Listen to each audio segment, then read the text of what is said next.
Celtics lose 114-98. This is the Garden Report. I'm Jeremy Karpf. I'm joined by Michael Pina. And tonight, the Garden Report is powered by SeatGeek, the best place to buy and sell concert and sports tickets. Download the free SeatGeek app and go to the settings tab and enter the promo code Garden Report, one word, to get a $20 rebate off your first ticket purchase. That's Garden Report, one word, for $20 off your first ticket purchase. Now to the game. Celtics really struggled from the field. Bench basically carried the second half, and that's not a good thing. What were you seeing out of the starters?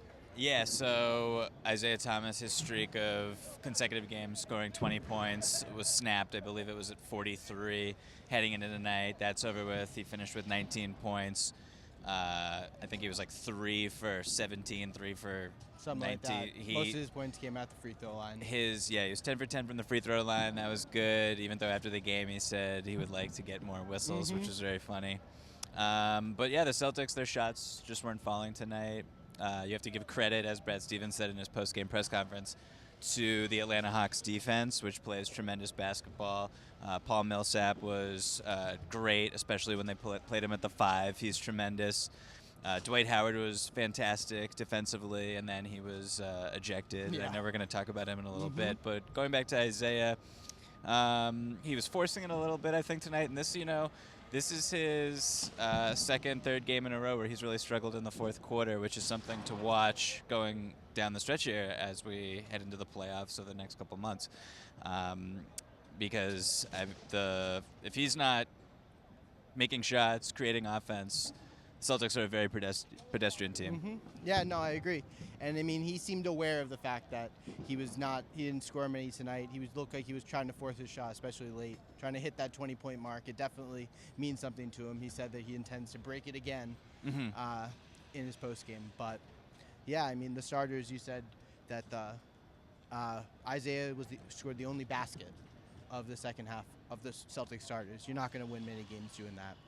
I mean, guys weren't even, I think in the fourth quarter, I have the numbers right here. No Celtic starters except for Isaiah even attempted a shot in the fourth quarter. So you have Al Horford, Crowder, Bradley didn't play, so it's a little bit of an asterisk there. But still, those guys really need to have consistent offensive contribution and support Isaiah on these nights when he doesn't have it going, or they're not going to win, and they might even get blown out at home, which is what happened tonight. Yeah, it was their first loss since I think the Blazers game in late January, and I mean that's 3 of the last 4 going back to the Chicago game before All-Star break. It's been a little bit of a rough patch for the team. Yeah, Wednesday we got the Cleveland Cavaliers coming in to town, which should be very interesting. Yeah, it should be a good litmus test. It should be. Even minus Kevin Love. Minus Kevin Love, minus J.R. Smith. I don't know if Darren Williams will play. I know he's signed tonight. That'll be a good test for the team. And Cleveland's defense is not as good as Atlanta's, which is a positive sign to get the offense going. But they couldn't get stops either against this Atlanta Hawks offense, and that's troublesome too. But that's been a problem this whole season. I agree. And, I mean, speaking of buyout and re-signed for Darren Williams, Celtics in the running for Andrew Bogut. Probably it would mean Jordan Mickey or Tyler Zeller loses their roster spot. But what do you think? Do you think the Celtics would benefit from adding a big man like Bogut? It's very interesting addition. It's difficult mid-season to bring someone in, have him potentially disrupt the locker room, disrupt the chemistry they have on the court. We know what Bogut can bring to the table when he's healthy. He's a fantastic rim protector, very big body, nice rebounder. These are the things that they need. If they were to waive, I think it would be Mickey. Would probably be who they waive. If they were to sign Bogut, he's obviously not in the rotation. But it's interesting to see whose minutes Bogut would take. So I think that's kind of going to be Bogut's a factor in him picking which team he wants to go with, and it's who can offer the most playing time, and I don't know if the Celtics can give him what he wants. Yeah, no, I agree, and it sounded like, from what I read, that he was planning to meet with some of the Celtics players tomorrow, so I think he really wants to know what his role is before he makes that decision, and I mean, I think he would give a little bit of instant offense and definitely some rebounding and paint presence that the Celtics sometimes miss. But yeah, chemistry could be an issue, I guess. He seems like a good teammate, but he's no Dwight Howard. But who knows, really?